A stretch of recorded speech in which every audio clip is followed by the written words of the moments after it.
Bismillahirrahmanirrahim. Assalamualaikum warahmatullahi wabarakatuh. Kembali kita bersama di podcast Kawan Celoteh. Dan alhamdulillah untuk edisi kali ini dari RRI Tanjung Pinang, saya Syahrudin Aznam dan sudah ditemani bersama kawan celoteh yang berdelau, dua anak muda yang luar biasa dari Kepulauan Riau. Yang pertama ada Muhammad Khairil Ramadan. Assalamualaikum Khairil. Waalaikumsalam bang. Oke. Sehat bang? Sehat alhamdulillah. Dah ngopi belum? Belum ngopi. Malam biasa ya? Malam. Oke, siap aman kita gas. Gas Dit? Gas bang. Oke, siap. Apa perkara baik kita gas.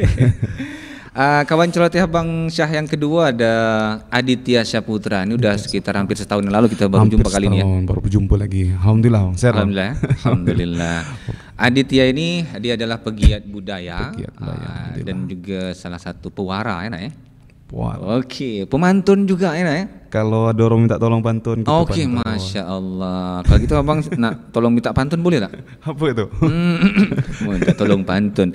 Tolong pantun sebaik dua pantun berapa tu bang? Kan? Oke, kalau Khairil, Muhammad Khairil Ramadan dia sebagai korsu ya.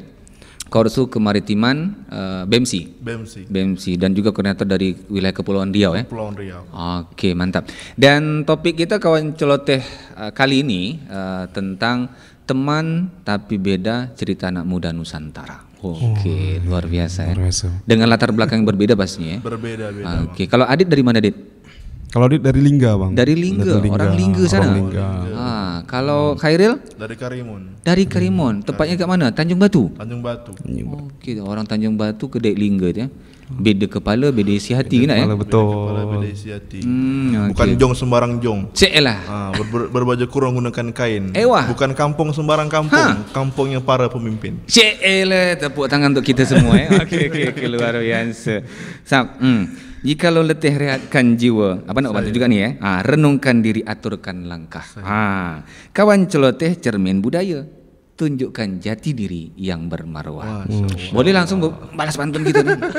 Kan masa juga tahu Mika berdua kan termasuk anak muda pegiat pantun juga ya. Di antaranya kawan-kawan. Di antara sekian banyak pemantun-pemantun dari Kepulauan Riau, dua orang ini adalah pemantun-pemantun handal juga yang boleh diuji kemampuannya.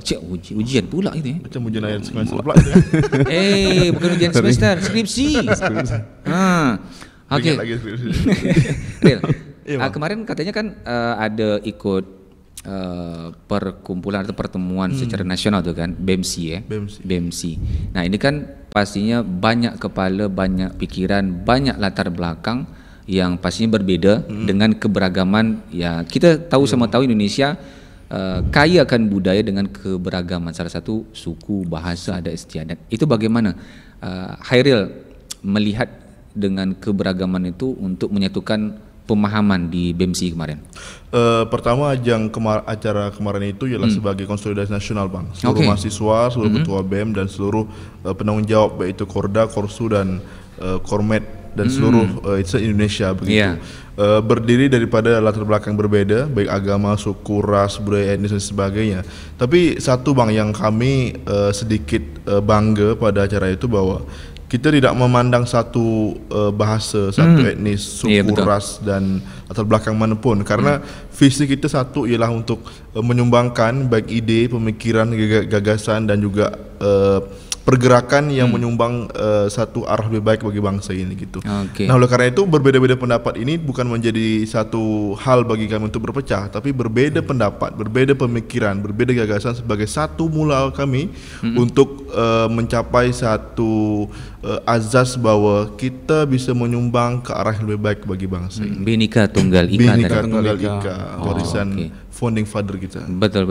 Berbeda tapi tetap satu jua. Oke, Dit. Sebagai pegiat budaya nih, terkait juga dengan keberagaman budaya yang ada di Indonesia.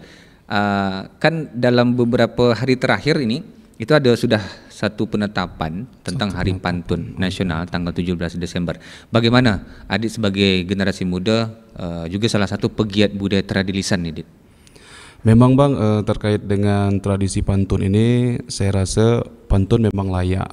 Pantun memang layak, harus kita berikan kepada rekan-rekan, walaupun memang pantun ini asal muasal daripada bangsa ataupun budaya Melayu, cuma karena uniknya tradisi pantun ini, dan saya rasa walaupun dia bukan orang Melayu, tetap dia bisa berpantun. Asalkan dia pandai banyak membaca, banyak menguasai kosa-kosa kata, dan insya Allah saya rasa tradisi pantun ini, kenapa memang ada hari pantun, itu sudah layak bukan hanya di suku Melayu saja. Betul. Suku Jawa boleh, nak di suku Sunda pun boleh kan.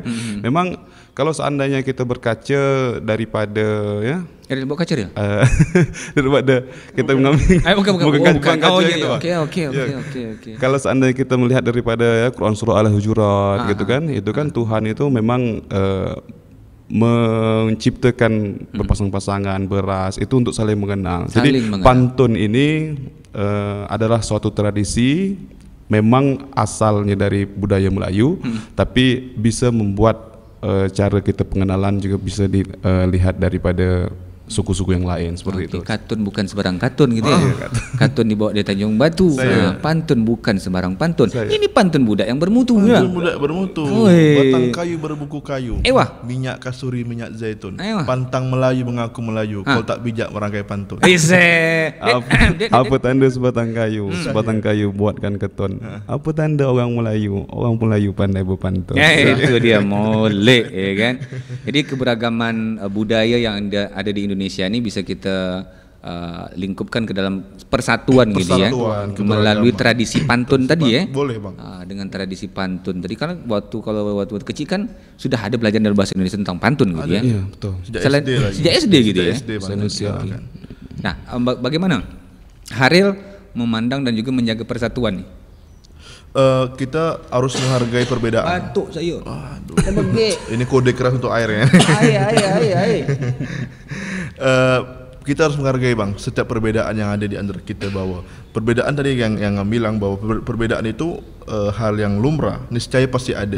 Cuman perbedaan bukan awal bagi kita untuk menganggap itu musuh kita atau dia lawan kita, tapi dengan perbedaan bahwa itu menjadi kekuatan kita. Bangsa kita memang bangsa yang paling kuat hari ini. Betul. Bisa jadikan lawan berpikir gitu ya. Lawan berpikir. Nah, apalagi kayak Bang Adit, saya bang, di kampus maupun di luar kampus, kalau yang beda kita anggap sebagai lawan atau musuh, itu akan merusak. Tak ada rasa harmonis gitu jadi. Tak ada harmonis. Padahal hari ini bang, kawan-kawan terutama di lingkungan kampus lah, kalau hari ini tidak ada kestabilan politik di dalam kampus, tidak akan bisa kita aktif dalam kegiatan event-event. Tapi untuk kolaborasi pun susah jadi. Susah bang. Orang akan mendang, awak nak kolaborasi, awak itu ada kompak, ada solid. Nah, hari ini yang kita tekankan. Jadi itu bisa dibilang generasi yang apatis dan pesimis juga ya. Iya pesimis. Kita optimis Indonesia emas, tapi di saat kita cemas pada masa depan. Cemas esok aku nak makan apa gitu kan. Tapi cemas itu wajar. Jadi kan cemas itu sebagai acuan dan antisipasi kita supaya jangan sampai terlampau cemas gitu ya. Betul.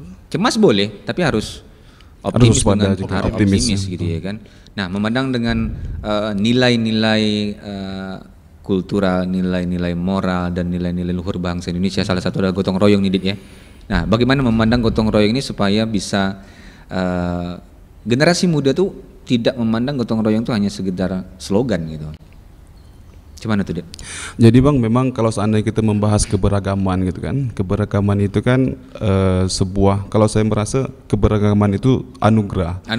Karena setiap manusia itu memiliki pola pikir yang berbeda gitu. Jadi ketika ada pola pikir yang berbeda, maka disitulah muncul persepsi-persepsi yang memang bisa jadi kalau seandainya kita bersatu itu akan munculkan solusi. Jadi kalau seandainya gotong royong ini ya dikembangkan, gotong royong itu termasuk daripada solusi daripada perbedaan tadi. Kalau seandainya kita kompak, makanya tajuk daripada podcast hari ini keberagaman dan persatuan tadi Abang bilang. Kalau seandainya kita bisa mampu karena memang sudah anugerah kita berbeda, alangkah baiknya solusinya itu satu. Kita harus bersatu dalam kategori harus saling bergotong royong gitu. Jadi gotong royong di sini ini saya rasa memang generasi pemuda ya, pemuda zaman sekarang ini harus bersama-sama gitu. Jangan jadikan kawan yang berbeda itu dibully, kawan yang berbeda itu ditinggalkan, kawan yang berbeda itu malah terpinggirkan seperti itu. Harusnya ketika kita memiliki kawan yang berbeda, kita lihat daripada sudut pandang yang lain gitu. Kenapa kok bisa dia berbeda gitu? Apakah dia yang salah atau aku yang salah gitu. Jadi kita ilmunya gitu. Jadi kita bisa belajar juga dengan orang yang memiliki persepsi yang lain. Barangkali orang yang memiliki persepsi yang lain itu lebih baik daripada kita sendiri. Seperti itu sih, Bang. Okay. Jadi ada rasa empati real ada rasa empati di situ. Kita melihat pertemanan itu bukan hanya melihat fisik. Bukan hanya melihat cover di luar gitu ya kan. Tapi kita menyelami dengan rasa empati. Yang ada dalam diri kita untuk menghargai dan membawa pertemanan itu walaupun beda tetap nyaman. Nyaman tak dengan Dit? Nyaman. Pertemanan. Segi pertemanan. Segi pertemanan ya. Dalam segi lain daripada itu mana boleh. Cocok. Suai aja tuh. Suai kan aja ya. Oke. Nah, terkait dengan isu kemaritiman yang barangkali bisa dibilang masih awal yang baru ya untuk kalau misalnya BEMSI kemarin kan, awal yang baru koordinator bidang kemaritiman. Apa yang Hairil angkat ke nasional dan juga ngajak-ngajak kawan yang ada di Kepulauan Riau ini supaya isu kemaritiman tuh bukan hanya sekedar wacana tapi langsung aksi nyata tuh Ril. Ya tadi malam kami baru adakan Zoom Bang. Tadi malam. Kok tak ajak Bang? Jam 8 Abang ngopi kan. Oh iya juga. Kami ngopi tadi malam, ngopi. Zoom. Nge-Zoom sambil ngopi. Nge-Zoom sambil ngopi. Oke, boleh. Zoom sama kawan-kawan kita mengerucutkan lagi apa isu yang kita bawa ke hadapan. Maritim menjadi fokus utama dalam bidang kebijakan pemerintah terhadap kedaulatan pulau di setiap daerah. Betul. Hari ini itu menjadi fokus pemerintah. Saya tidak tahu mengapa Bang kenapa menjadi fokus pemerintah. Tapi ini harus dikaji kembali bahwa isu-isu laut tentang hak-hak nelayan, kedaulatan sumber daya alam kita baik dari segi ikan dan sebagainya itu harus menjadi fokus utama kita ke depan. Kemudian Kepri sebagai role model oleh kawan-kawan dari BEM yang lain bahwa apa yang nak Kepri bawa ke depan. Nah ini yang harus kita fokuskan karena Kepri berbatasan langsung Bang dengan 5 buah negara. Banyak negara yang bersebelahan dengan kita. Nah oleh karena itu jangan sampai kita ini tidak merasa hebat di negeri sendiri tapi merasa gagah di negeri orang. Di negeri orang. Nah oleh karena itu isu kemaritiman, kedaulatan hak nelayan, kemudian perbatasan negara, pulau sebagai penyatuan. Nanti kalau ada dibilang tentang gotong royong, perbedaan pulau dengan 17.000 pulau hari ini juga menjadi fokus kita ke depan. Tapi kawan-kawan juga ada, insya Allah sepakat ke depan. Sepakat lah ya. Sepakat dan sepaket. Boleh lah tuh. Sepaket berapa tuh ya? Ini kalau dari pengamatan pegiat budaya, bagaimana menyatukan persepsi yang berbeda dari latar belakang yang berbeda dari Nusantara nih kan, dari Nusantara yang pastinya cara pandang berbeda, adat istiadat juga berbeda.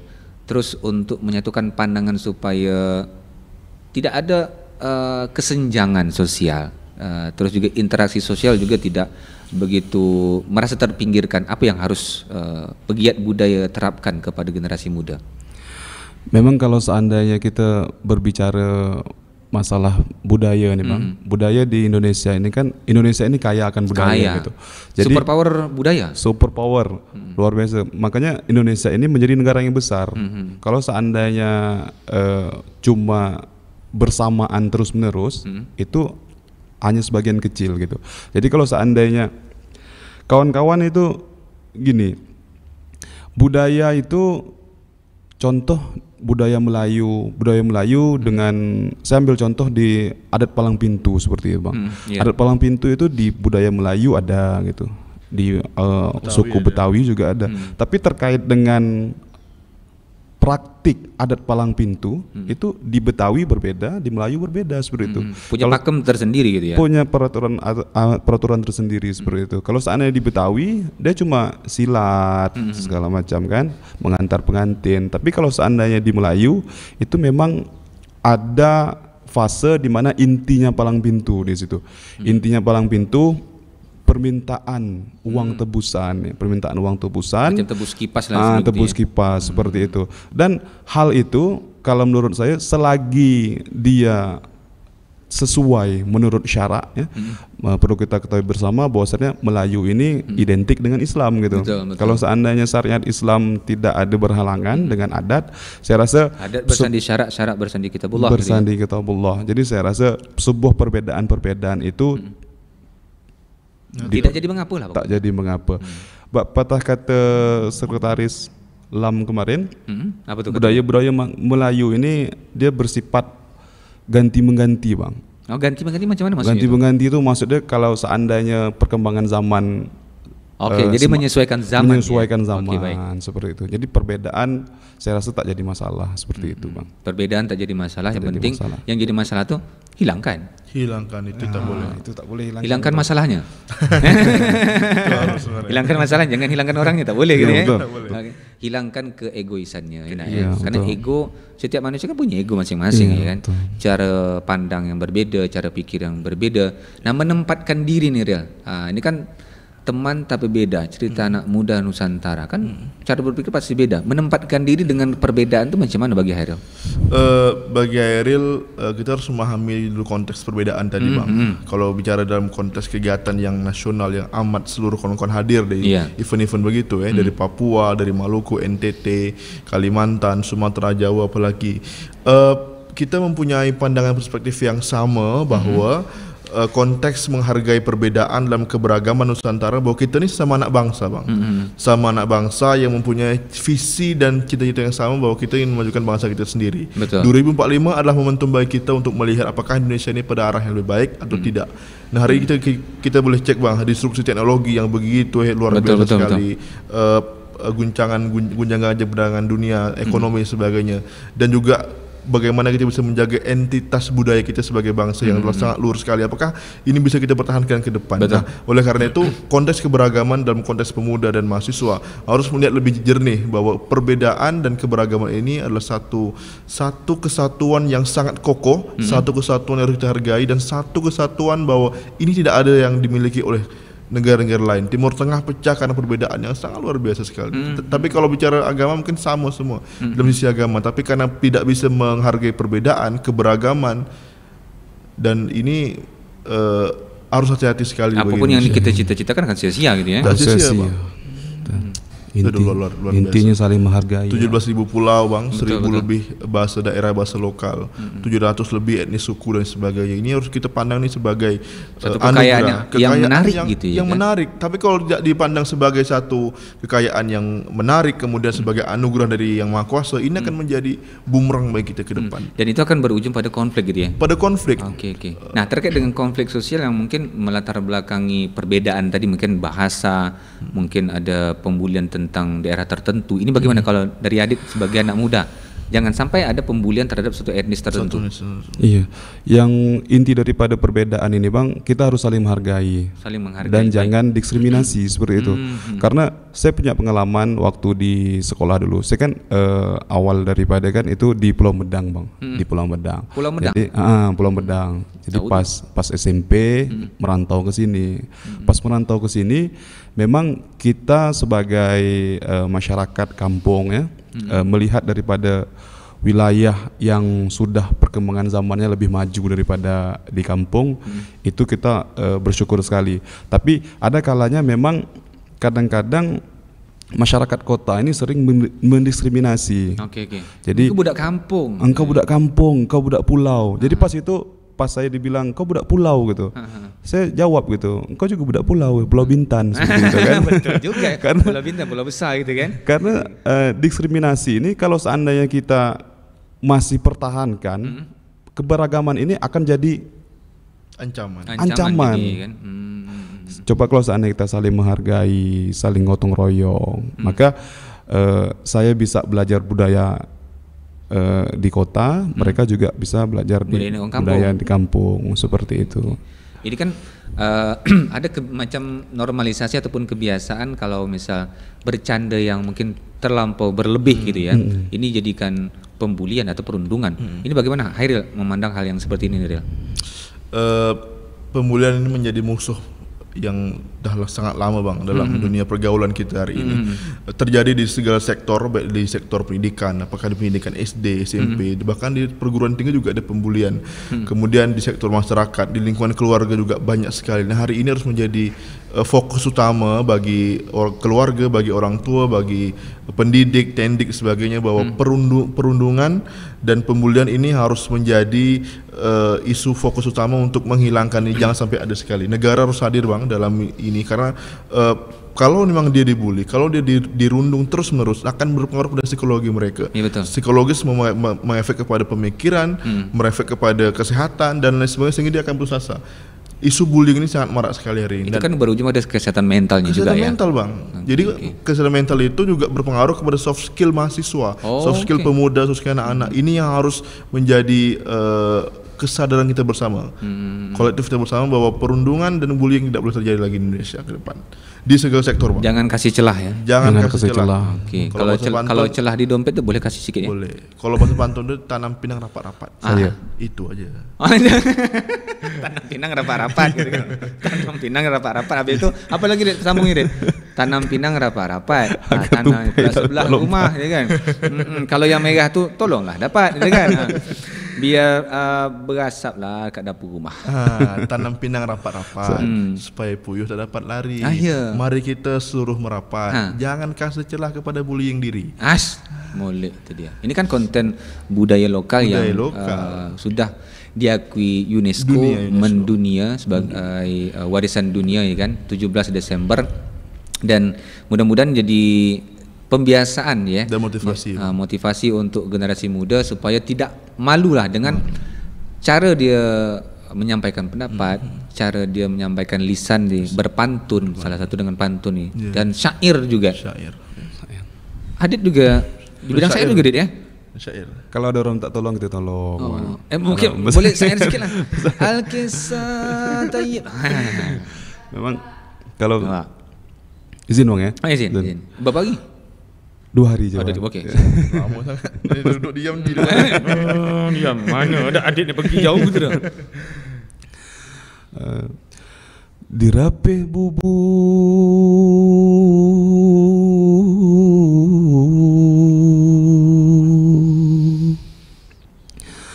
darilah rotan,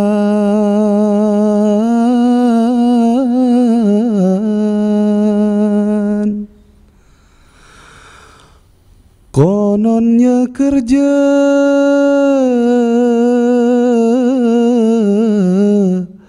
nak dapat sunu,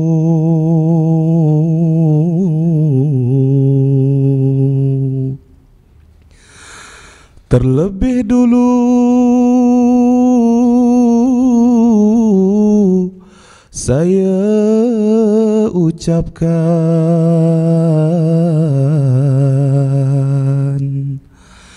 semoga kita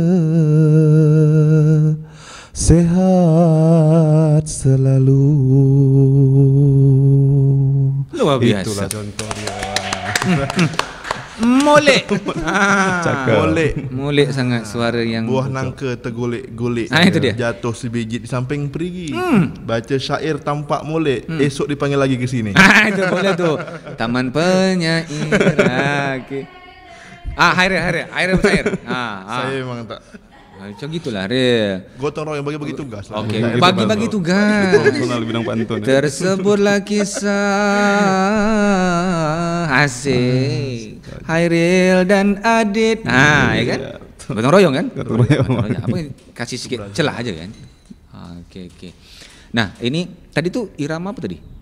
Itu kalau seandainya kami itu syair perahu gitu bang. Oh, syair perahu ya? Syair perahu. Kalau seandainya ya belajar daripada film-film Filipin untuk dalang yang syair kan. Ini tadi kalau tak silap saya itu mungkin irama Selendang Delima. Selendang Delima, betul. Ini jadi pelajaran baru nih bang. Kau tak salah saya, tak salah kan? Kau tak salah betul berarti bang. Kau tak salah betul? Kau tak betul salah. Nantilah kita tanyakan dengan ahli-ahli penyair kita di Kepulauan Riau ya. Betul. Kau tak silap saya kemarin ada podcast juga dengan penyair Kepulauan Riau Bang Febri. Nah, dia kalau untuk soal syair ahli lah. Untuk irama-iramanya luar biasa dan mengisi taman penyair di Pro 4 juga. Masya Allah. Awak penyiar dulu kan? Dulu penyiar. Dibuka pula sini kan. Oke. Nah, keberagaman, gotong royong, nilai-nilai luhur dari Nusantara itu kan banyak sekali yang pastinya dapat kita gali dan kita ketengahkan dan pertontonkan ke kancah global nih ya. Nah, apalagi dengan konten-konten budaya lokal. Sekarang kan sosial media, konten-konten digital sekarang dah ada di genggaman semua. Bagaimana generasi muda untuk memanfaatkan situasi yang seperti ini supaya budaya Indonesia itu mendunia. Bukan kita bangga dengan budaya orang luar, tapi budaya kita terkenal di seluruh dunia. Salah satunya kemarin yang lagi viral juga kan Pacu Jalur kan? Pacu Jalur. Dari Kuansing Riau. Ya kan? Wah, itu dapat bantal kan? Jadi trending dunia kan? Trending dunia, betul tuh. Apa yang Hairil angkat nih supaya konten-konten kita dari Kepulauan Riau juga bisa naik ke dunia? Oke, pertama gini Bang, Indonesia sebagai pengguna TikTok terbesar di dunia. Betul. Sebelum kemarin nomor 2 India. Abang tak aktif lagi TikTok? Tak aktif ya. Facebook dia okey. Facebook okey. Biasalah, Bapak Pro. Promat tapi. Promat kan? Betul lah. Sana tadi. Nah, oleh karena itu kita sebagai penggiat budaya, anak-anak daerah, anak lokal, jangan kemudian euforia sekali dengan budaya-budaya asing yang padahal itu menjejas budaya kita sendiri. Betul. Tapi tidak juga untuk kemungkinan bahwa hari ini juga sudah banyak sekali budaya-budaya Melayu, budaya-budaya kita kedaerahan, kayak Pacu Jalur sudah masuk ke platform digital dan kita berharap ke depan banyak lagi konten-konten kita diisi dengan hal-hal yang positif tentang budaya. Juga ada juga podcast tentang berpantun barangkali, kemudian tentang edukasi bagaimana syair sebagainya. Ini yang harus kita kedepankan bahwa budaya kita itu adalah entitas kita, identitas bangsa kita. Jangan sampai kita kalah dengan identitas bangsa lain. Betul. Founding Father kan pernah bilang jas merah, jangan lupa-lupa dengan sejarah. Nah, ini harus kita sadar bahwa PR terbesar kita adalah itu Bang, mempertahankan budaya kita, mempertahankan identitas bangsa kita, itu sebagai aset terbesar kita Bang. Budaya itu memang luar biasa. Berarti kalau tadi kan jas merah, jangan lupa dengan sejarah. Kalau jas biru? Jas biru jangan lupa dengan RRI, itu biru kan? Boleh. Atau jangan lupa dengan inovasi terbaru. Inovasi terbaru. Oke, kalau konten-konten kita kan di RRI juga bisa dilihat di platform RRI digital ya. Yang belum punya aplikasinya unduh dulu. Iya, download dulu. Download sekarang lah. Sekarang udah ada kan? Oh, udah ada. Oke. Hari ini RRI juga sudah luar biasa beradaptasi dan transformasi digital kita luar biasa. Luar biasa sudah berjalan. Kan RRI ini sebagai ini Bang, sebagai apa?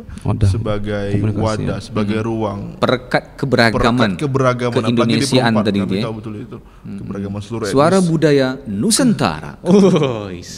Suara budaya keindonesiaan. Kedahnya tadi.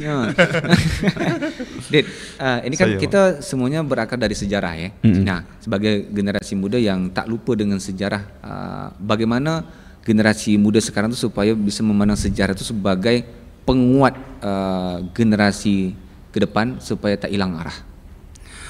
Kalau intinya itu kita harus rajin membaca gitu Bang. Rajin membaca, banyak berinteraksi, banyak bertanya. Jadi jangan sampai jadi bak kata orang tuh mahasiswa kupu-kupu gitu kan. Habis kuliah balik, kuliah pulang gitu kan. Memang kalau seandainya kita banyak membaca, berinteraksi dengan kawan-kawan, saling berdiskusi, saya rasa nilai-nilai sejarah ini tak akan dilupakan sampai bila-bila seperti itu. Karena memang penting Bang, sejarah ini bisa membantu kita mencari solusi juga. Ada pijakan di situ. Ada pijakan di situ. Jadi sejarah itu bisa kita jadikan sebagai solusi dan mana tahu nanti ketika kita masih ada dalam masalah gitu kan. Nah, kita lihat di sejarah si fulan. Balik lagi mempelajari mungkin di masa silam ada masalah yang seperti sekarang. Cara penyelesaiannya ada di situ. Ada di situ. Banyak sekali pelajaran-pelajaran di sejarah seperti itu. Contohnya kalau seandainya di Melayu itu kan.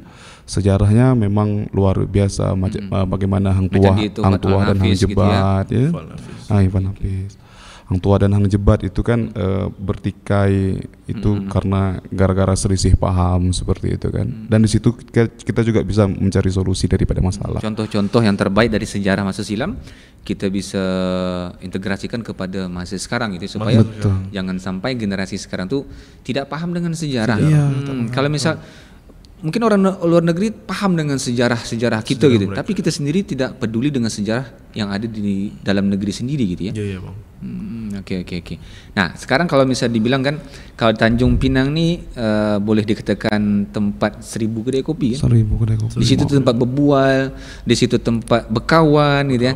Sesuai dengan topik kita nih, teman tapi beda, cerita muda, anak muda Nusantara. Kan dengan beragam suku, dengan beragam bahasa juga. Nah, supaya kebiasaan ngopi ini bisa jadi satu cara untuk diskusi yang apik itu macam mana tuh, Del? Bagusnya? Semua tempat adalah sekolah yang baik, Bang. Oke. Guru yang paling baik adalah pengalaman. Pengalaman bagaimana? Pengalaman untuk merefocusing diri dari hal yang tidak baik menjadi baik, dari hal yang tidak ngerti menjadi paham. Nah, oleh karena itu bagi kami semua tempat itu adalah guru yang paling terpenting adalah bagaimana etikat kita yang terbaik. Belajar juga, Bang. Belajar tidak harus dengan ruangan yang enak, yang mewah, yang berhasil, tapi di sudut-sudut pohon, di tempat-tempat yang paling nyaman itu juga menjadi ini. Tapi pergelaran 1000 kedai kopi ini jangan kemudian diasumsikan dengan hal yang negatif. Betul. Nah, oleh karena itu manfaatkanlah pergelaran yang sedikit unik di Kepri ini sebagai tempat untuk kita diskusi bagaimana pembangunan daerah, bagaimana perkembangan pendidikan kita yang menjangkau semua pulau yang sangat luas sekali, bagaimana kesejahteraan masyarakat dan bagaimana kontribusi kita yang paling nyata bagi daerah dan bagi negara ini. Oke. Jadi kawan celoteh, kita kawan celoteh kan, kawan celoteh. Dah pernah berceloteh? Penyiar tak mungkin pernah celoteh kan? Pernah tidak, cukup cakap gitu. Kalau penyiar 5 jam dia tahan. 5 tahan, tak usah kan 5 jam, 10 jam pun boleh lah. Boleh lah. Kan dibayar negara. This is power. Jadi kawan celoteh, dengan topik kita yang luar biasa ini kan memberikan gambaran kepada generasi muda.